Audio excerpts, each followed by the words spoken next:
नमस्कार. तर कोथिंबीर जास्त झाली आहे, तर म्हटलं मस्त कोथिंबिरीची वडी बनवूयात.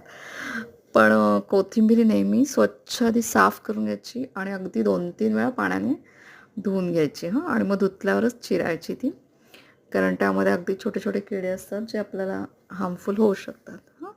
तर मग बेसन पीठ आणि तांदळाचं पीठ, हळद, तिखट, गरम मसाला, आमचूर पावडर, मीठ आणि तीळ चवीप्रमाणे घातले. ओवा पण हाताने क्रश करून घातला आणि मिरची, जिरे आणि लसूण याचे वाटण घेतलं. हे खूप महत्त्वाचा घटक आहे.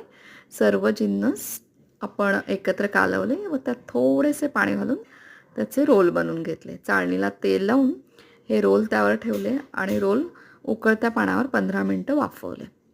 थंड झाल्यावर याचे काप केले व थोड्या तेलावर पॅनमध्ये तळून घेतले.